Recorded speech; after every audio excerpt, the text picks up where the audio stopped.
میری بات آپ کو غلط لگے تو آپ نے میرا لحاظ نہیں کرنا، کھڑے ہو کے کہنا حافظ صاحب آپ غلط کہہ رہے ہیں، میں انشاءاللہ تعالی سب کے سامنے معذرت بھی کروں گا، الفاظ بھی واپس لے لوں گا۔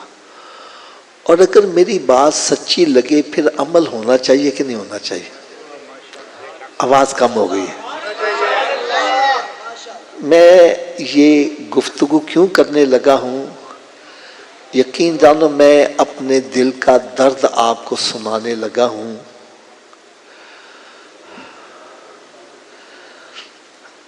ہماری محافل با مقصد نہیں ہوتی۔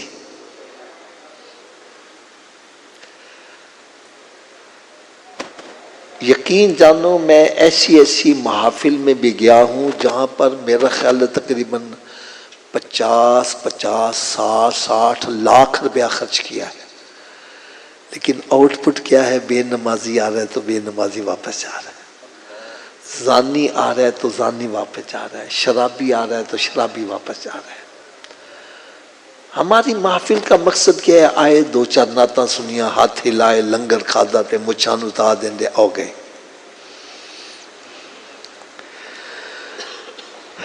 کیا ہماری محفل کا یہی مقصد ہے؟ بھئی ہماری محافل کا تو مقصد یہ ہونا چاہیے کہ ہم ذکر کر رہے ہیں انعام یافتہ بزرگوں کا، ان پر انعام کس وجہ سے ہوا، ان کا راستہ کون سا ہے وہ ہمیں پتہ چلے، پھر ہم گریبان میں جھانک کر دیکھیں میرا راستہ کون سا ہے۔ اگر میرا راستہ ان سے جدا ہے تو اب یہاں سے اٹھ کے جاؤ تو اپنے رخ مدینہ شریف کی طرف کر کے جاؤ۔ ہو سکتا ہے میری بات سے آپ مطمئن نہ ہو رہے ہوں، میں ایک چھوٹا سا واقعہ بیان کرنے لگا ہوں۔ یہ واقعہ ہم نے پتہ نہیں کئی مرتبہ سنا ہے، کئی مرتبہ سنا کہ حضرت مولا علی شیر خدا رضی اللہ تعالیٰ عنہ میدان جنگ میں ہے، اپنے مد مقابل کو نیچے گرا لیتے ہیں اور پھر اس کے سینے پر سوار ہو کے لگی اس کی گردن کاٹنے، تو اس نے آپ کے چہرے پر تھوک دیا۔ کیا کیا جی؟ آپ نے کیا کیا؟ اس کو تھوڑا جی اونچی آواز میں بول۔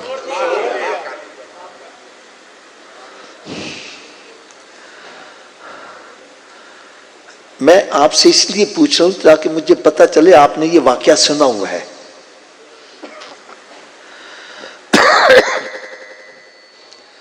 جب آپ نے اس کو چھوڑ دیا تو اس نے کہا جی مجھے آپ نے چھوڑا کیوں ہے؟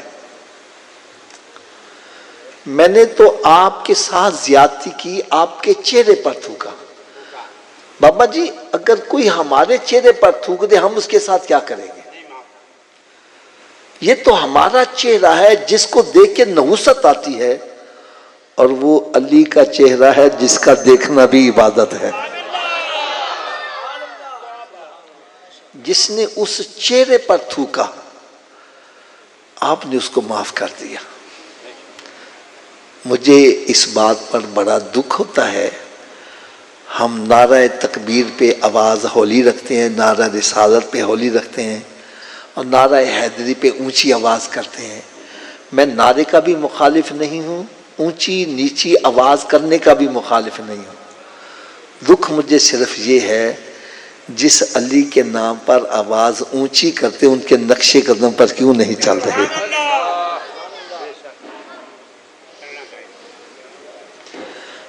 اب سنو علی کا جواب، جس علی کے نام پر آواز اونچی کرتے اس کا جواب تو سنو یار۔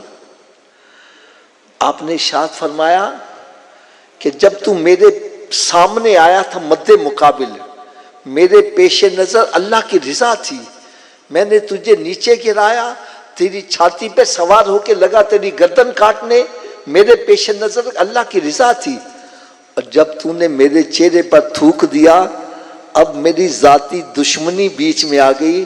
علی کی تلوار کبھی ذات کے لیے نہیں اٹھی، رب کی رضا کے لیے اٹھی ہے۔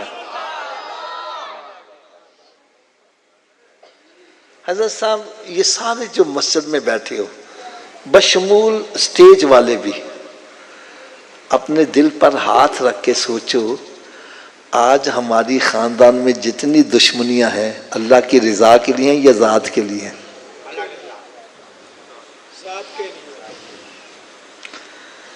کبھی ہم نے اپنے بھائی سے اس لیے ناراضگی کا اظہار کیا ہے کہ تو نماز نہیں پڑھتا، تو زنا کرتا ہے، تو شراب پیتا ہے، تو گالیاں نکالتا ہے؟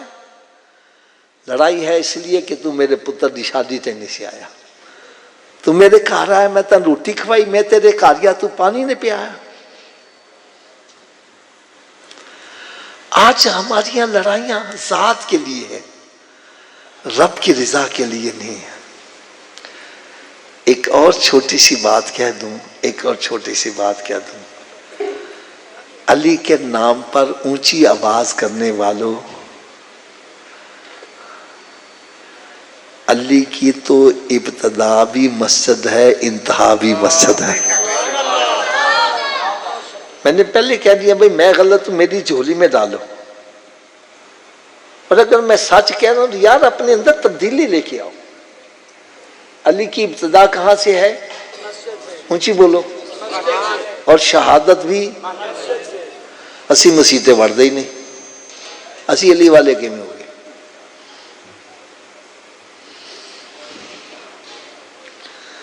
علی کی تو ایک نماز قضا ہوئی تھی،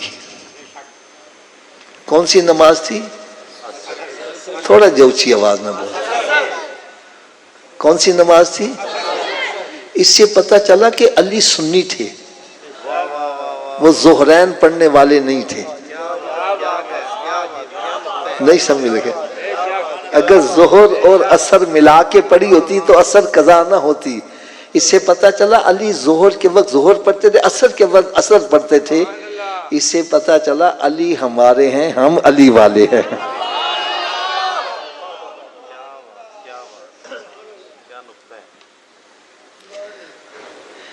ایک نماز قضا ہوئی۔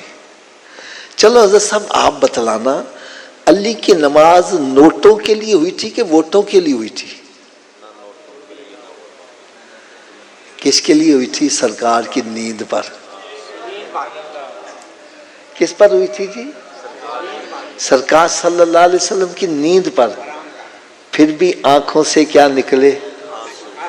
کدی ساڈی بھی اکھاں چوں آنسو نکلے نے نماز دے قضا ہوتے؟ یار ہم علی والے کیسے ہیں یار؟ تھوڑا سا یار غور کرو۔ علی کو تو شراب سے بڑی نفرت۔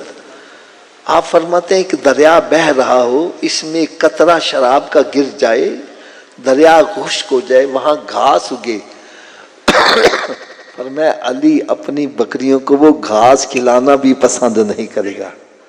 تو شراب پی کے، بھنگ پی کے، چرس پی کے علی کا نعرہ لگا رہا ہے۔ میں پھر کہوں یار میں غلط ہوں، میری اصلاح کرو۔ اللہ حضرت عظیم البرکت رحمت اللہ تعالی علیہ کے پاس ایک بندہ آیا، کہنے لگے جی سرکار صلی اللہ علیہ وسلم کی جو بیٹیاں ہیں ان کا ہمیں نام بتلاؤ۔ آپ نے شرط فرمایا ٹھہرو۔ آپ اندر تشریف لے گئے۔ اس کے ذہن میں نا بدگمانی سی آئی کہ یار بڑے بڑے مولوی بنے سی، نام ہی یاد نہیں۔ اندر گئے ان کے کتاب دیکھ کے پھر دسنان گئے۔ جب آپ باہر آئے تو آپ نے ان کے نام بتلائے۔ کہنے لگا حضرت جی پہلے کیوں نہیں دسے؟ فرمایا اس وقت میرا وضو نہیں تھا۔ یار یہ تو وہ ہستیاں ہیں جن کا بغیر وضو نام لینا بھی ادب کے خلاف ہے، اور تو بھنگ پی کے چرس پی کے علی کا نام لے رہا ہے۔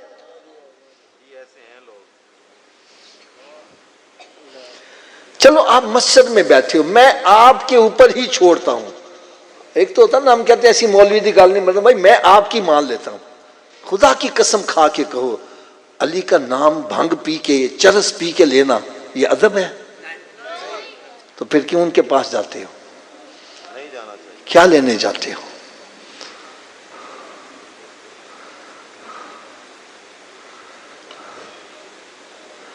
حضرت مولا علی شیر خدا رضی اللہ عنہ فرماتے ہیں کہ پہلے وقتوں میں نا مسجد کے ساتھ کنواں ہوتا تھا، ہم سی نا بابا جی، اچھا آپ فرماتے ہیں اگر کنویں میں شراب کا قطرہ گر جائے پھر کنواں خشک ہو جائے وہاں مینار بنایا جائے، علی اس مینار پر چڑھ کے اذان دینا بھی پسند نہیں کرے گا۔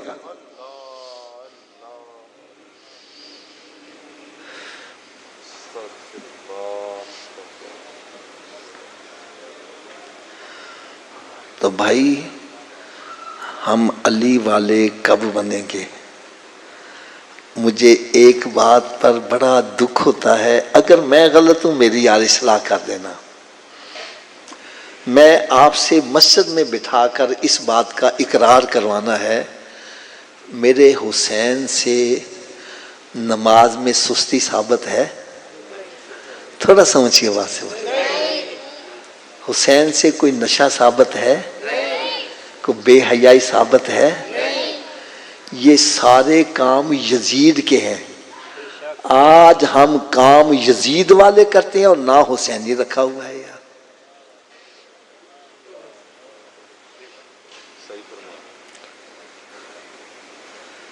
حضرت صاحب حسینی تو وہ ہونا چاہیے، حسینی تو وہ ہونا چاہیے جس کو دیکھ کر ایمان تازہ ہو جائے، بندہ کہے اگر حسین کا غلام ایسا ہے تو میرا حسین کیسا ہوگا یار۔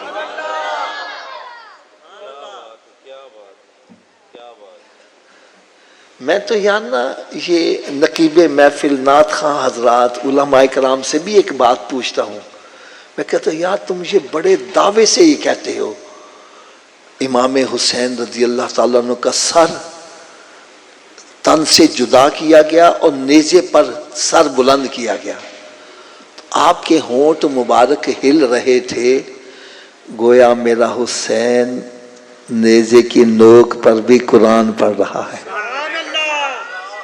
یہ میں صحیح کہہ رہا ہوں غلط کہہ رہا ہوں؟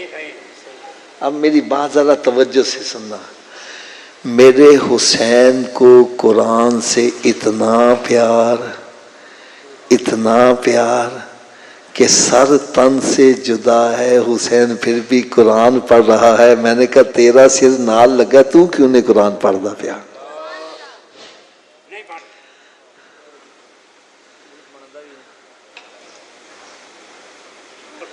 اپنے اپنے گریبان میں جھانک کر کتنا عرصہ ہو گیا میں نے قرآن کھول کے پڑھا، تو حسینی کیسا ہے میرے بھی پلے ڈال دیا۔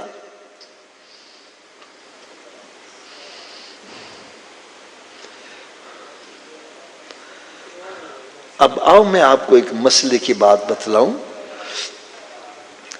ہماری اس مسجد میں ایک امام مقرر ہے نا مقرر؟ میں خیال امام صاحب تشریف بھی فرما ہوں گے۔ اچھا امام مقرر ہے، جب نماز کا وقت ہوگا تو وہ آگے مصلی امامت پر کھڑا ہوگا اور باقی پیچھے کوئی غریب آ جائے، امیر آ جائے، کوئی حافظ آ جائے، کوئی قاری آ جائے، علامہ آ جائے، مفتی آ جائے، سب اس کے پیچھے کھڑے ہوں گے۔ ایسے ہی ہے نا حضرت صاحب؟ امام جو مقرر ہے، اور اگر امام مقرر نہیں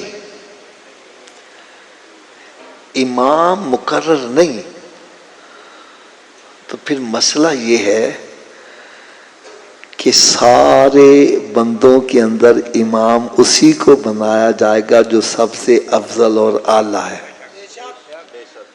میری بات سمجھ آ رہی ہے نا؟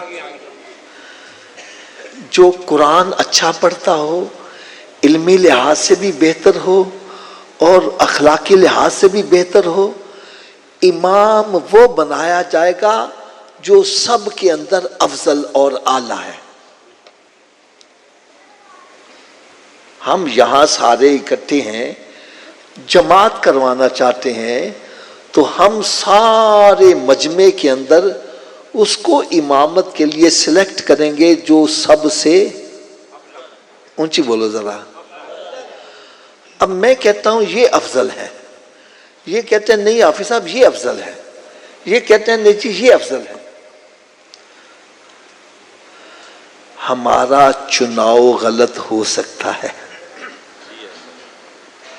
ہم بظاہر کسی کا داڑھی امامہ شریف دیکھتے ہیں، کسی کی قرات دیکھتے ہیں، لیکن اندر سے وہ کیسا ہے ہمیں دھوکہ ہو سکتا کہ نہیں ہو سکتا؟ اونچی بولو یار۔ ہم دھوکہ کھا سکتے ہیں لیکن میرے آقا دھوکہ نہیں کھا سکتے. سرکار صلی اللہ علیہ وسلم کے بارے میں ہم ایسا نہیں سوچ سکتے, تصور بھی نہیں کر سکتے. یار جب سرکار صلی اللہ علیہ وسلم کی بظاہر حیات طیبہ کے آخری ایام آئے ہیں اور بیماری سرکار صلی اللہ علیہ وسلم سے فیض حاصل کرنے آئی ہے, تو میرے آقا صلی اللہ علیہ وسلم کے سامنے سب صحابہ کرام ہیں. فرمایا عائشہ اپنے باپ صدیق سے کہو کہ وہ امامت کروائیں.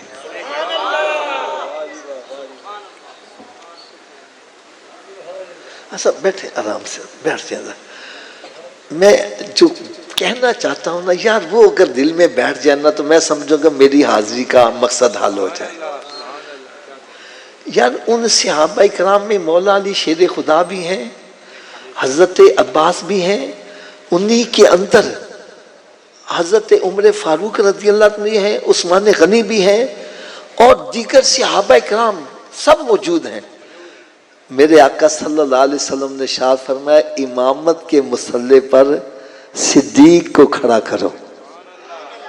حضرت عائشہ صدیقہ طیبہ طاہرہ رضی اللہ تعالی عنہا آگے سے عرض کرتی ہیں یا رسول اللہ صلی اللہ علیہ وسلم, میرے والد صاحب جو ہیں وہ رقیق القلب ہیں, نرم دل ہیں, وہ آپ کے مصلی پر نہیں کھڑے ہو پائیں گے, آپ کسی اور کی ڈیوٹی لگا دیں. تو میرے آقا صلی اللہ علیہ وسلم کا جواب سنو. فرمایا عائشہ جس قوم کے اندر صدیق اکبر ہو میں کبھی گوارا بھی نہیں کرتا کہ امامت کے لیے کوئی اور کھڑا ہو.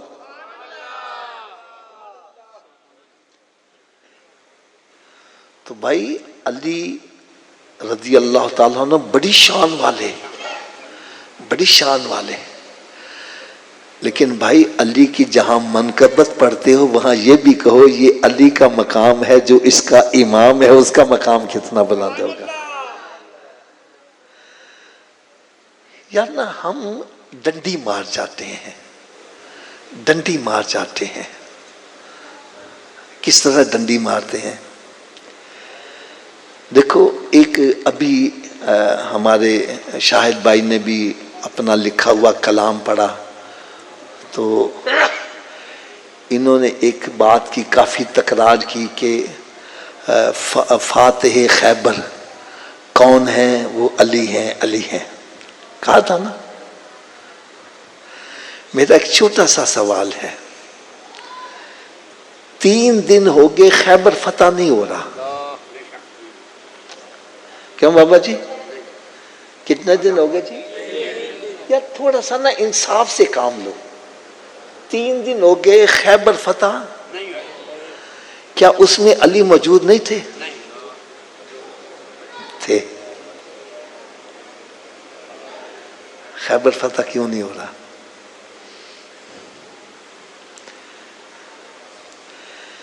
تھوڑا سا یار غور کرو. 3 دن ہو گئے خیبر فتح نہیں ہو رہا اور علی رضی اللہ عنہ اس میں موجود ہیں. پھر میرے آقا صلی اللہ علیہ وسلم نے ارشاد فرمایا صبح ہم جس کے ہاتھ میں جھنڈا دیں گے خیبر اسی کے ہاتھ سے فتح ہوگا. اس کے دل سے پتہ چلا علی میں کمال نہیں ہے, کمال سارا میرے آقا کے اندر ہے. سرکار جس کو جو چاہے عطا فرمائے. اللہ حضرت عظیم البرکت یہی تو فرما رہے ہیں کہ لا ورب العرش جس کو جو ملا ان سے ملا. ارے بٹتی ہے کونین میں نعمت رسول اللہ کی.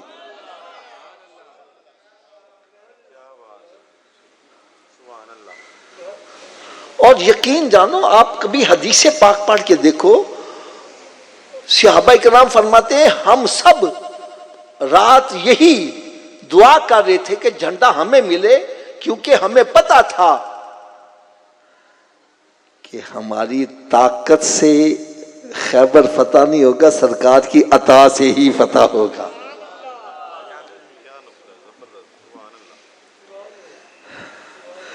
اور ایک اگر ناراض نہ ہو تو ہاتھ باندھ کے ایک بات کہوں, یہ جو ہمارے نقیب محفل ہیں خدا رہا اس کو بھی ذرا نوٹ کرو.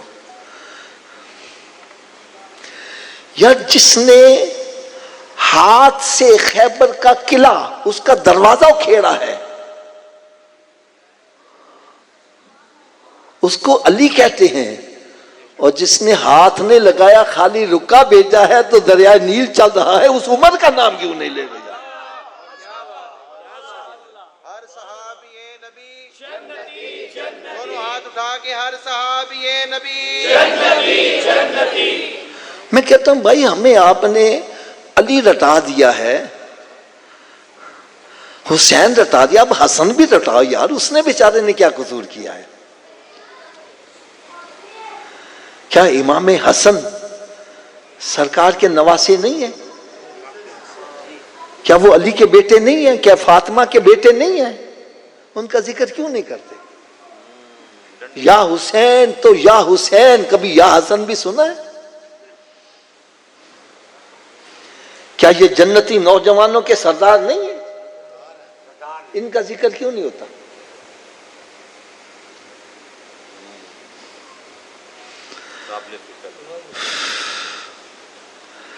حضرت عمر فاروق رضی اللہ تعالیٰ عنہ 24 لاکھ مربع میل پر حکومت کر رہے ہیں۔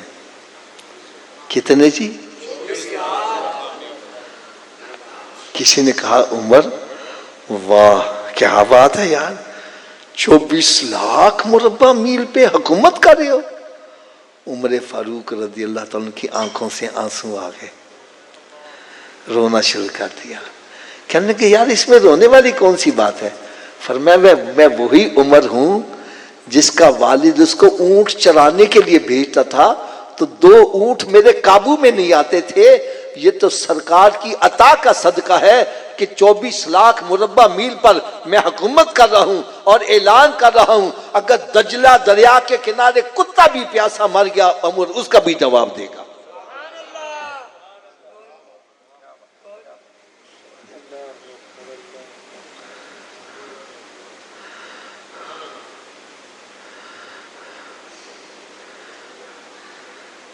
یار ان سب کے امام کون ہے؟ اس کا نام صدیق اکبر ہے۔ سبحان اللہ، کیا بات۔ حضرت صاحب میں ایک چھوٹا سا اشارہ کرنے لگا، چھوٹا سا اشارہ، اللہ کرے میری بات یہ دل پہ چوٹ کر جائے۔ حضرت صاحب ہماری بہن ہو یا بیٹی ہو، اس کی عمر سمجھو 20 سال ہے، تو ہم اس کے لیے رشتہ جب تلاش کرتے ہیں تو دولہا کی عمر کتنی کو ہونی چاہیے؟ برابر ہونی چاہیے یا 4-5 سال کا فرق ہو؟ ایسا ہی نا بابا جی، اگر اس کی 20 سال ہے تو 25 سال ہو جائے لڑکے کی۔ اس کی وجہ کیا ہے؟ ہم عمر کا تناسب آپس میں کیوں سیٹ رکھتے ہیں؟ اس لیے کہ بندے کی عمر عموماً 50-60 سال ہوگی، تو اگر بچی کی عمر چھوٹی ہوگی تو بندہ فوت ہو گیا تو یہ ساری عمر، میری بات سمجھ آ گئی ہے نا؟ ہم جب بچی کی شادی کرنے لگتے ہیں تو عمر کا تناسب سامنے رکھتے ہیں تاکہ ان کا نبھا آخر میں چلتا رہے، اور یہ نہ ہو کہ اگر عمر بچی کی تھوڑی ہو اور دولہا کی زیادہ ہو، وہ انتقال کر جائے، بعد میں یہ زندگی ساری کیسے بسر کرے گی؟ یہی پیشہ تھا نا۔ لیکن یار صدیق اکبر کی قربانی دیکھو، سبحان اللہ، خدا کی قسم بات کرنا بڑا آسان ہے، بڑا ہی آسان ہے، بڑا ہی آسان ہے۔ حضرت خدیجہ الکبریٰ رضی اللہ تعالی عنہا کا جب وصال ہوا ہے تو سرکار صلی اللہ علیہ وسلم پریشان رہنے لگے۔ صدیق اکبر عرض کرنے لگے یا رسول اللہ صلی اللہ علیہ وسلم آپ پریشان نہ ہوں، میری بیٹی چاہے اس کی عمر 10 سال سے بھی کم ہے، میں آپ کے نکاح میں وہ بچی دے رہا ہوں۔ یار حضرت جی گل کرنا بڑا آسان ہے اور عملی جامہ پہنانا بڑا مشکل ہے۔ حضرت عائشہ صدیقہ طیبہ طاہرہ رضی اللہ تعالی عنہا ایک مرتبہ رات کا وقت ہے، آسمان پر ستارے چمک رہے ہیں، تو سوال کر دیا یا رسول اللہ صلی اللہ علیہ وسلم، آپ کی ساری امت میں کوئی ایسا بھی بندہ ہے جس کی نیکیاں آسمان کے ستاروں کی تعداد کے برابر ہوں؟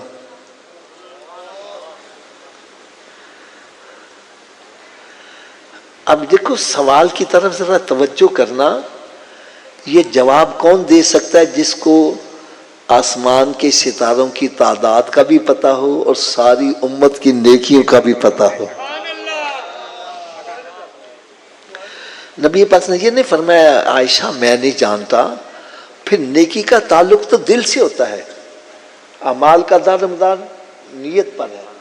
اب کون بندہ پتہ نہیں کس نیت سے نماز پڑھ رہا ہے، میں کیسے بتلاؤں؟ نہیں، میرے آقا صلی اللہ علیہ وسلم نے ارشاد فرمایا عائشہ آسمان کے ستاروں کی تعداد کے برابر اگر نیکیاں ہیں تو میرے عمر فاروق کی ہیں۔ کس کی ہیں؟ نیکیاں کس کے برابر ہیں؟ اونچی بولو ذرا یار، شرم نہیں آتی جو ان کو بھونک رہا ہے؟ جن کی نیکیوں کی تعداد کیا ہے؟ ستاروں کی تعداد کے برابر ہے، تو ان کے بارے میں گفتگو کر رہا ہے یار۔ حضرت عائشہ صدیقہ طیبہ طاہرہ رضی اللہ تعالی عنہا، آپ کے دل میں گمان تھا کہ شاید سرکار میرے باپ کا نام لیں گے، لیکن کروڑوں درود کروڑوں سلام اس پیارے آقا صلی اللہ علیہ وسلم پر جو اللہ کی عطا سے دلوں کے بھید بھی جاننے والے۔ فرمایا عائشہ تو نے جیسا سوال کیا میں نے ویسا جواب دیا ہے، تو نے ستاروں کی تعداد کے برابر نیکیاں کا پوچھا ہے کہ امت میں کون ہے جس کی نیکیاں اس کے برابر ہے، تو نے اپنے باپ کا مقام نہیں پوچھا۔ جہاں تک تیرے باپ کا تعلق ہے تو عمر فاروق کی ساری نیکیاں ایک پنل میں ہو، تیرے باپ کی غار والی نیکی سب پر سبقت لے جاتی ہے۔ یار میں ایک اشارہ دینے لگا ہوں، شاہد بھائی ذرا توجہ کرو، جس کی ایک نیکی ستاروں کی تعداد کے برابر ہے اس کی ساری نیکیوں کا عالم کیا ہوگا؟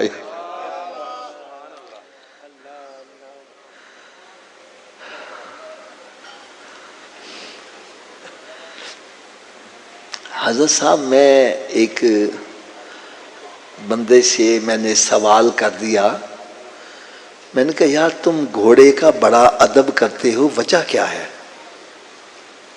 گھوڑے کا بڑا ادب کرتے ہو وجہ کیا ہے؟ کہنے لگے جی ہم گھوڑے کا ادب اس لیے کرتے ہیں کہ نبی پاک صلی اللہ علیہ وسلم کا نواسہ گھوڑے پر سوار ہو کے میدان کربلا میں تشریف لے گئے تھے۔ میں نے کہا اچھا، لیکن میں نے کہا جو آج تمہارے پاس گھوڑا ہے اس پہ تو میرے حسین کا بیٹھنا ثابت نہیں۔ کیوں جی حضرت صاحب میں صحیح کہنا غلط کہہ رہا ہوں؟ کہنے لگا گل تو تہاڈی صحیح ہے۔ میں نے کہا اس کا کیوں ادب کرتے ہو؟ کہنے لگا جو اس کی نسل میں سے تو چلا آ رہا ہے نا، اس لیے ہم اس کا بھی ادب کرتے ہیں۔ میں نے کہا یار جس گھوڑے پر سرکار کا نواسہ بیٹھ جائے اس کی نسل کا بھی ادب کرتے ہو، اور جن کے کندھوں پر ان کا نانا بیٹھا ہے اس صدیق کا ادب کیوں نہیں کر رہے یار؟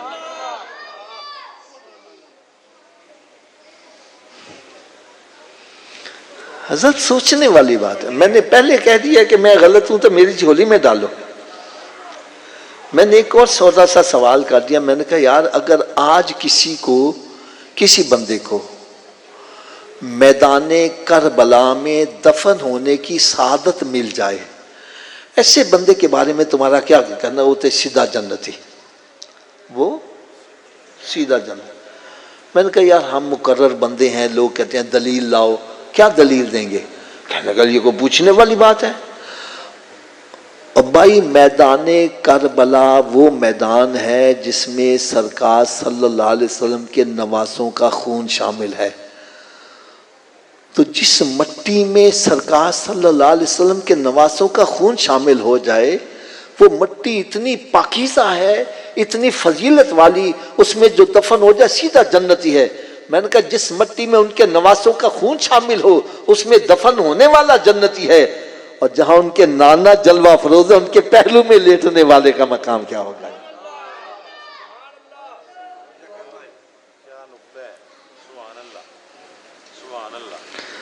بلکہ اگر میں آپ سے ایک بات کروں،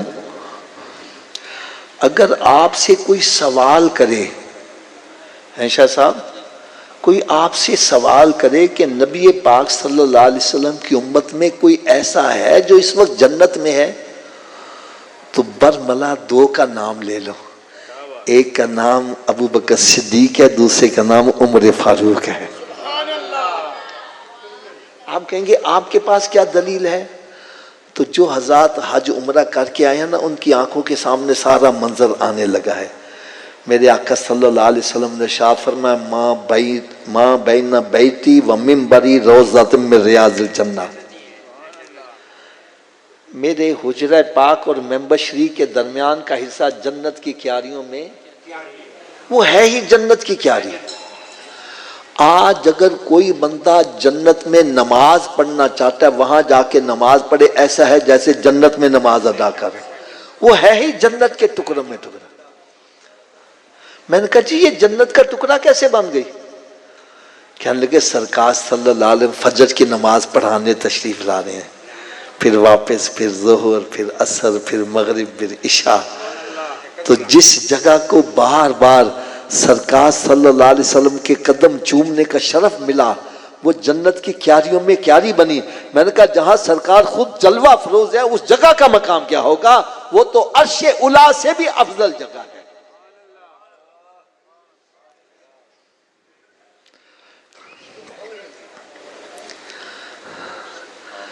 ویسے آپ حضرات سے میں ایک چھوٹی سی بات کہنے لگا ہوں،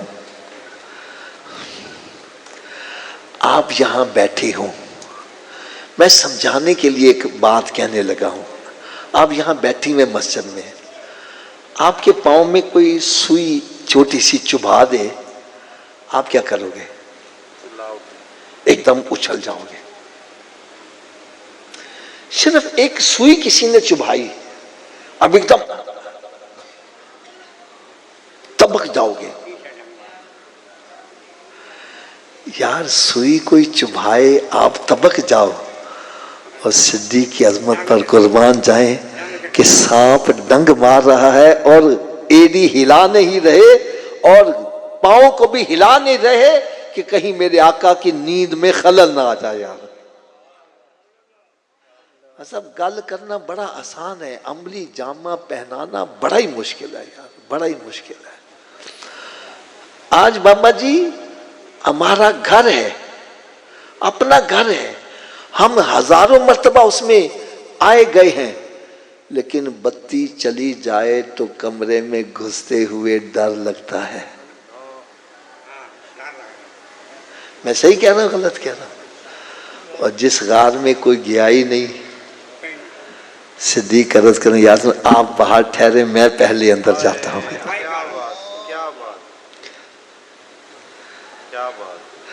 حضرت جی ایک عاشق نے بڑی پیاری بات کی، بڑی پیاری بات کی، مجھے یاد نہ دل کو بڑی لگی۔ فرمایا صدیق آج غار میں تو جا رہا ہے پہلے، کل مزار میں میں جاؤں گا تیرا استقبال کرنے کے لیے۔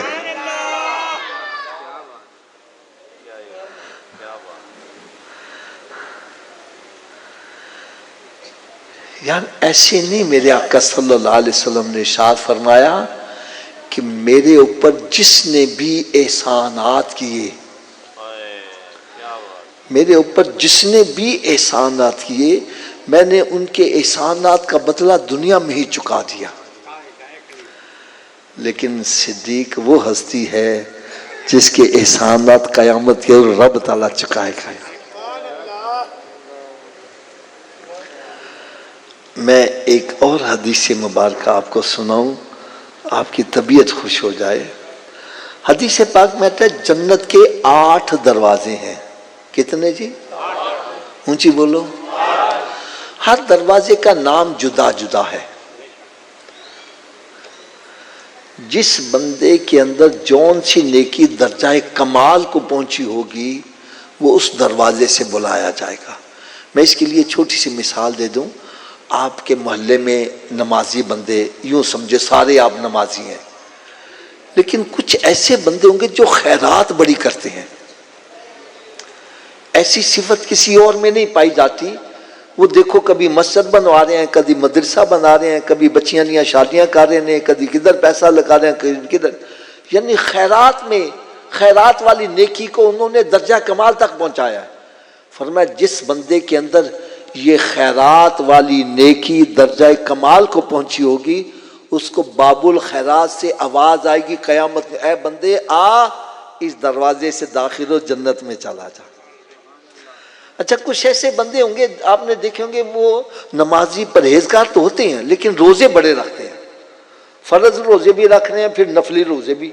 جب دیکھو یار کیا حال ہے، اور آج روزہ ہے، آج میرا روزہ ہے نا ایسے بندے. اللہ تعالیٰ سب کو نفلی روزے بھی رکھنے کی توفیق عطا فرمائے. فرمائے جس بندے کے اندر روزہ رکھنے کی صفت یہ درجہ کمال کو پہنچی ہوگی اس کو باب الریان سے بلایا جائے گا، اے بندے آ جا اس دروازے سے داخل ہو، جنت میں چلا جا. بعض ایسے بندے 5 وقتی نماز پڑھتے ہیں لیکن تہجد بھی پڑھتے ہیں، 4 اشراق بھی پڑھتے ہیں، اوابین بھی پڑھتے ہیں، جب دیکھو نوافل بڑے پڑھ رہے ہیں. فرمایا ایسے بندے کو باب الصلاۃ سے آواز آئے گی، انہوں نے نماز والی نیکی کو درجہ کمال تک پہنچایا ہے. حضرت صدیق اکبر رضی اللہ تعالیٰ عنہ عرض کرتے ہیں یا رسول اللہ آپ کی امت میں کوئی ایسا بندہ بھی ہوگا جو 8 دروازوں سے ہی پکارا جائے گا، یعنی اس کی ہر نیکی ہی اس کے اندر درجہ کمال کو پہنچی ہوگی. فرمایا صدیق وہ تو ہی ہوگا جو 8 دروازوں سے بلایا جائے گا.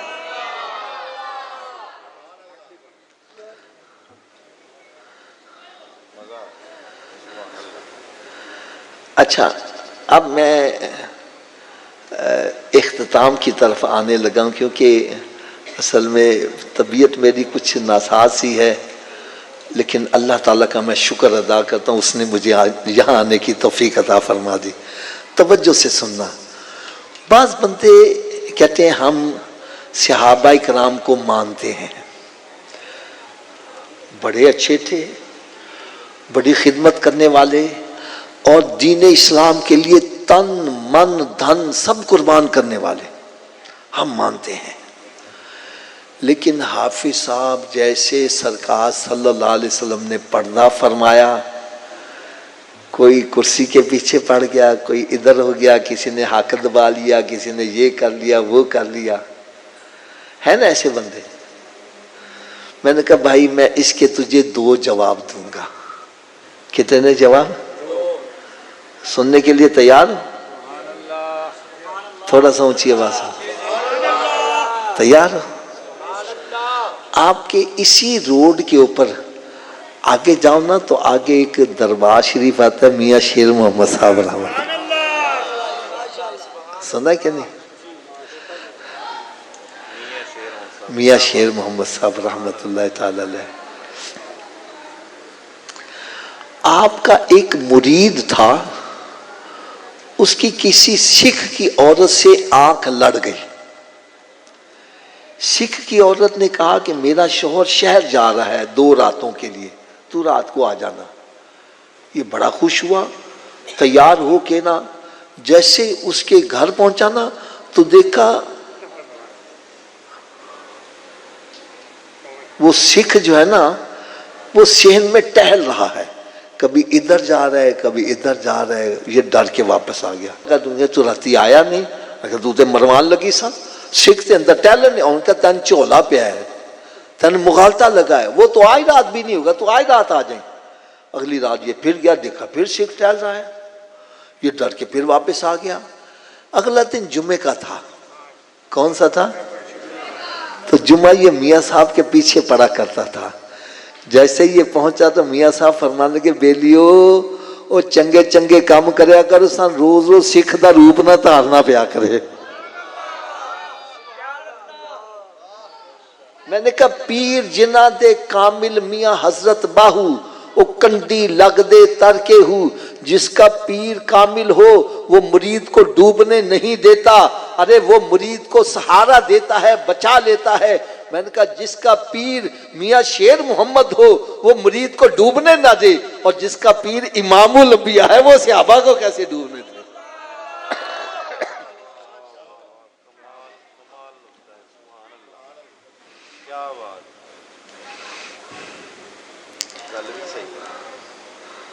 دوسرا جواب بھی سننے کے لیے تیار ہیں؟ یہ ذرا حوصلے کے ساتھ سننے والا ہے۔ حضرت سیدنا صدیق اکبر رضی اللہ تعالی عنہ جب آپ کے وصال شریف کا وقت قریب آیا تو آپ نے اپنے ساتھیوں کو اکٹھا کر لیا اور ان کو وصیت فرمائی کہ جب میرا انتقال ہو جائے تو مجھے غسل بھی دینا اور کفن بھی پہنانا، اور پھر نماز جنازہ پڑھ کے میری چارپائی کو سرکار صلی اللہ علیہ وسلم کے روضہ اقدس کے سامنے جا کے رکھ دینا، اور پھر عرض کرنا یا رسول اللہ صلی اللہ علیہ وسلم، آپ کا دوست صدیق آیا ہے، اگر سرکار صلی اللہ علیہ وسلم دروازہ کھول دے تو مجھے سرکار کے پہلو میں دفن کر دینا، اور اگر دروازہ نہ کھلے تو جنت البقیع میں جہاں مسلمان دفن ہے وہاں دفن کر دینا۔ اچھا میں نے بات کہی ہے، آپ کو سمجھ نہیں لگی، اصل سمجھ لگی ہوتی تو ایسا مزہ بڑا آتا۔ میں بات رواں رواں کر گیا ہوں، آپ نے غور نہیں کیا۔ وہ کون سی بات ہے؟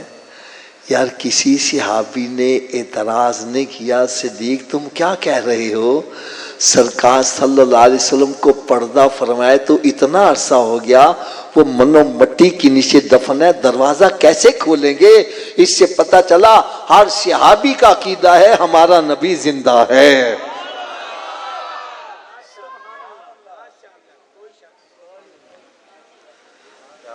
آج کئی بندے کمرے چ بیٹھ کے کہندے جی قبر والے تے سندا ہی نہیں۔ میں کہتا ہے قرآن دی بہت ہی سمجھ لگی، صحابہ کرام نے سمجھ لگی۔ خدا کی قسم وسم میں نے نا آج کل بخاری شریف تھارولی پڑھنی شروع کی ہوئی ہے، مجھے ایسی ایسی کمال چیزیں اس میں نظر آئی ہیں۔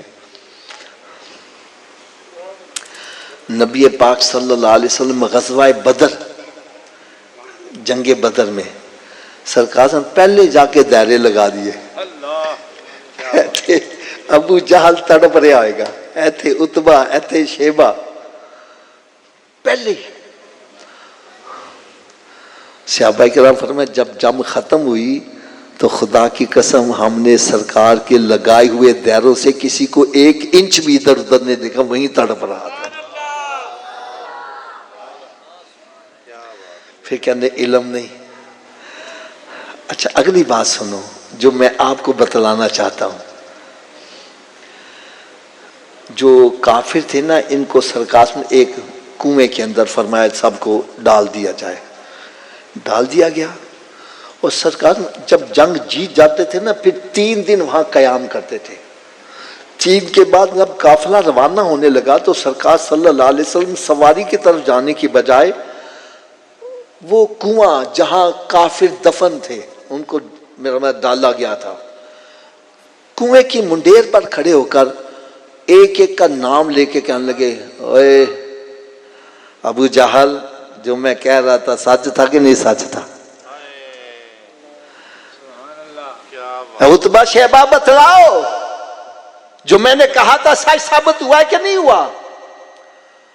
حضرت عمر فاروق رضی اللہ تعالیٰ عنہ عرض کرتا ہے یا رسول اللہ صلی اللہ علیہ وسلم یہ تو مرے ہوئے ہیں، یہ سنتے ہیں؟ نبی پاک نے فرمایا مجھے اللہ عز و جل کی قسم ہے جس کے قبضہ قدرت میں مجھ محمد کی جان ہے، اے امت تجھ سے زیادہ سن رہے ہیں یار۔ میں نے کہا یار کسی صحابی نے یہ نہیں کہا یا رسول اللہ قبر، قرآن میں تو آیا ہے کہ قبر والے سنتے نہیں ہیں، تو آپ میں نے کہا تین قرآن دی بہت سمجھ لگی ہے.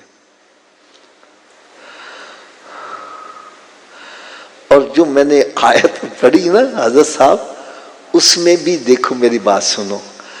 اللہ تعالیٰ نے فرمایا میرے محبوب تم ان قبر والوں کو سنا نہیں سکتے، اس کا مطلب ہے ذاتی طور پر نہیں سنا سکتے، رب کی عطا سے سنا سکتے ہیں. اس میں آیت میں تو لکھا ہی نہیں ہوا کہ قبر والے سنتے نہیں ہیں. یہ کتنا بڑا بہتان ہے یار. رب تعالیٰ فرماتا ہے زندہ اور مردہ برابر نہیں ہے. اللہ تعالیٰ جس کو چاہتا ہے سناتا ہے، وہ مردوں کو سنائے زندوں کو سنائے، لیکن اے میرے محبوب تو ذاتی طور پر ان قبر والوں کو نہیں سنا سکتا، رب کی عطا سے سنا سکتا ہے. اور الحمدللہ ہمارا عقیدہ ہے ہمارے اندر جو بھی طاقت ہے کس کی عطا کرتا ہے؟ اونچی بولو. رب کی عطا کے بغیر ہم کچھ بھی نہیں کر سکتے. کیوں جی حضرت صاحب؟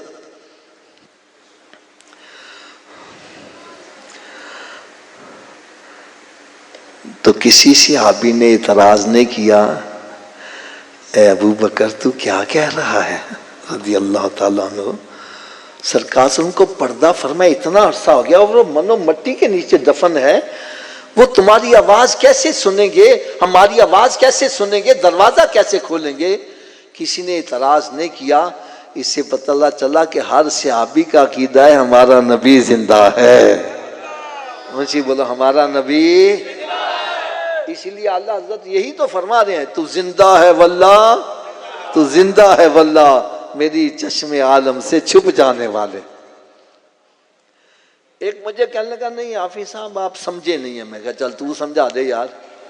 کہنے لگا اصل میں وہ امیر المومنین تھے نا، اس لیے کوئی ڈر کے بولا نہیں. میں نے کہا چلو ٹھیک ہے، میں نے مان لیا بھائی وہ ڈر گئے ہوں گے، نہیں بولے ہوں گے. میں نے کہا جب آپ نے پردہ فرما لیا اب تو ڈر ختم ہو گیا.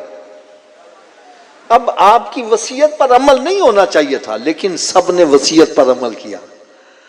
ابھی جو میں نے بات کہی نا کہ ذرا دل تے ہاتھ رکھ کے تے جواب سننا میں، جب آپ کی چار پائی لائی گئی اور آگے بڑھ کر جس نے عرض کی اس کا نام مولا علی شیر خدا ہے. تو لڑائیاں کروا رہے ہیں، ادھر دیکھو حضرت مولا علی شیر خدا رضی اللہ آگے بڑھ کر درود و سلام کے گجرے نشاور کرتے ہیں.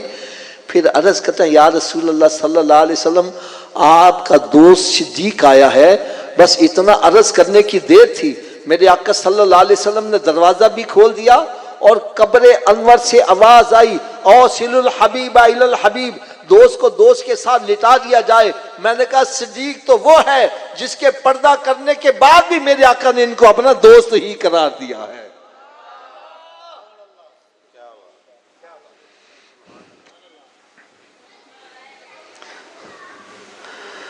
اب آخر میں ایک پیغام میں نے دینا ہے، آخر میں ایک پیغام دینا ہے. میں نے ابھی جو حدیثیں آپ کو سنائیں حضرت صدیق اکبر رضی اللہ تعالیٰ عشرہ مبشرہ میں بھی ہیں. عشرہ مبشرہ وہ 10 صحابہ کرام جن کو سرکار دنیا میں ہی جنتی ہونے کی بشارت دی تھی. تو آپ کے جنتی ہونے میں شک شبہ نہیں. تھوڑا سا اونچی آواز، شک شبہ تھوڑا سا اور اونچی آواز سے بول دو. اگر سارے اونچی آواز سے بولو مجھے بات کرنے میں ذرا آسانی ہو جائے گی. آپ کے جنتی ہونے میں شک شبہ. تو کیا آپ نے نمازیں چھوڑ دی تھی؟ گناہوں پہ دلیر ہو گئے تھے؟ اسی نماز کیوں نہیں پڑھتے؟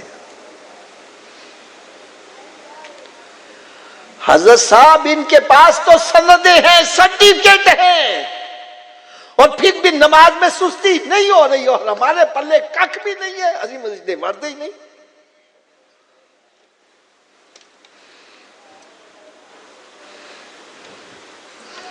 حسنین کرینین کو سرکار نے جنتی نوجوانوں کا سردار قرار دیا. کیا انہوں نے نمازیں چھوڑ دی تھی؟ اسی کیوں نہیں پڑھتے؟ فاطمہ الزہرا رضی اللہ تعالیٰ عنہ جنتی عورتوں کی سردار ہیں، کیا انہوں نے نمازیں چھوڑ دی تھی؟ اسی کیوں نہیں پڑھتے؟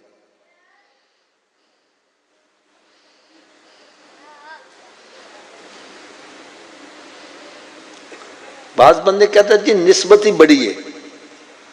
تو بھائی امام حسین سے بڑی نسبت کسی کی ہے؟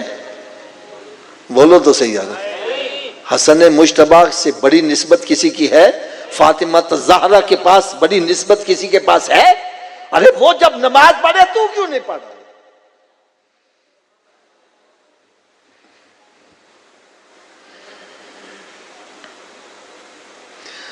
چلو بھائی آپ یہ کہیں گے ہم مولویوں کی بات نہیں مانتے، چلو میں آپ کی مان لیتا ہوں.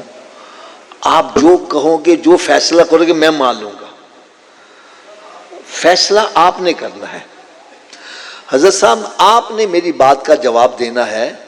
مکان ہے آپ کا اپنا، اس کو لگا ہوا ہے تالا، بغیر چابی کے گھر میں داخل ہو جاؤ گے؟ سارے اونچی آواز سے بولو. مخاطب تو میں ایک سے ہوتا ہوں، لیکن حقیقت میں سب کو جواب دینا ہے. کیوں جی بغیر چابی کے آپ اپنے گھر میں داخل ہو جاؤ گے؟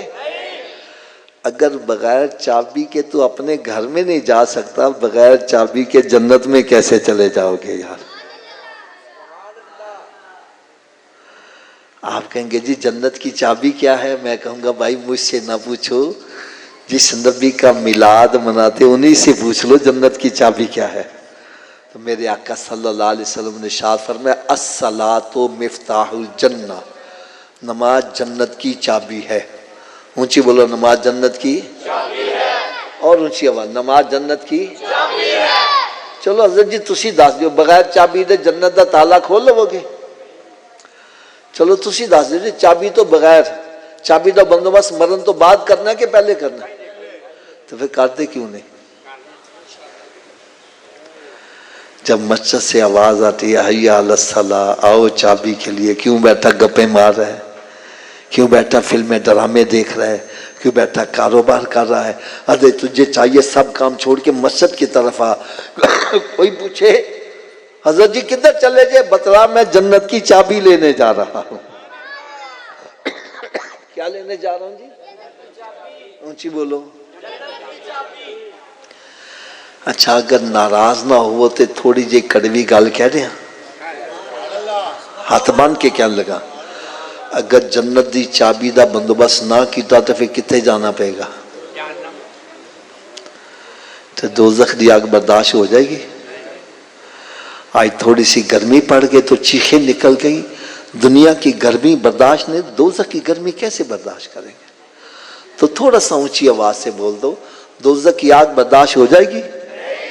اگر نہیں کر سکتے تو پھر دوزخ سے بچنے کے لیے جنت کا بندوبست ہے.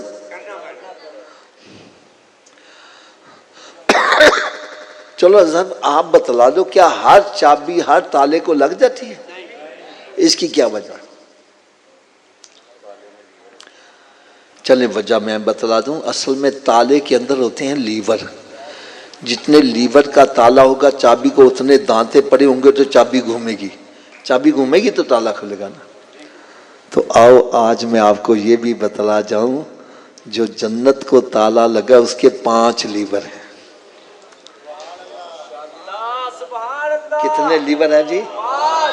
پہلے لیور کا نام ہے فجر، دوسرے کا نام کچھ ہی بول دو یار، تیسرے کا، چوتھے کا، 5ویں کا. جو ایک نماز پڑھتا ہے ایک دندہ پا رہا ہے تالا کھل جائے گا جی؟ 2 سے، 3 سے، حضرت صاحب 4 سے تو کھل جائے گا نا. کب کھلے گا؟ تو پھر آج کے بعد کتنی نمازیں پڑھنی ہیں؟ سب کی نہیں آواز آ رہی. اچھا یہ سب کی آواز پتہ کیوں نہیں آ رہی؟ حافظ جی 5 پڑھیں گے کیویں؟ تو چلو نسخہ بھی میں دس دینا وا، میرے نسخے تے عمل کرو سارے نمازی بن جاؤ گے. کیوں جی لوڑ ہے نسخے دی؟ کر لو گے استعمال؟ اور جو نسخہ صرف اتنا ہے اگر یہ وجود نماز نہ پڑھے. کیا میں نے کہا جی اگر یہ وجود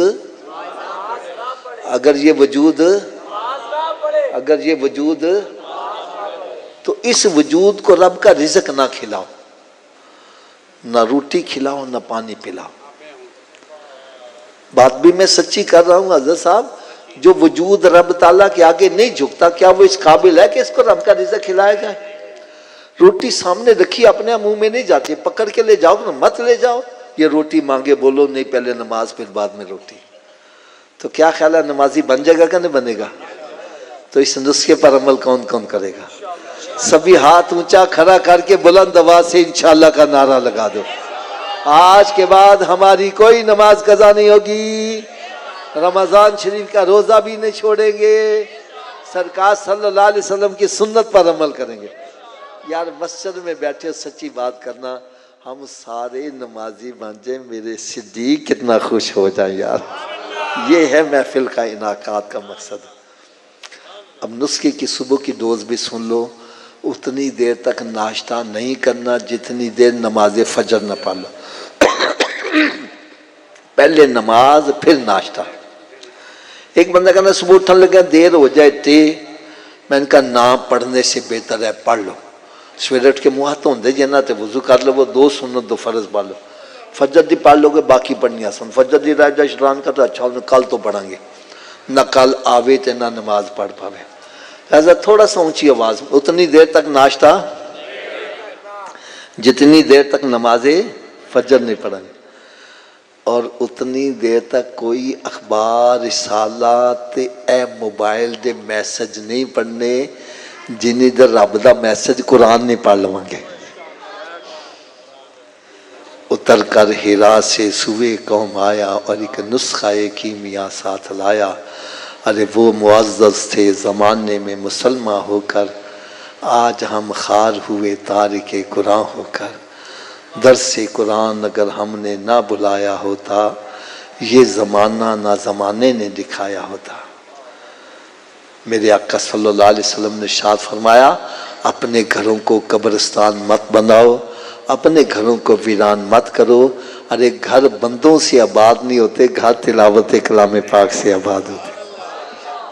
ایک بندہ کہنا میں تے قرآن ہی نہیں پڑھے آیا، میں کدو سویرے اٹھ کے قرآن پاک دا دیدار ہی کر لیا کر یار، پڑھ دے سیں کھول دے سیں۔ رات کی ڈوز یہ ہے کہ اتنی دیر تک سونا نہیں جتنی دیر 5 نمازیں پوری نہ کر لو۔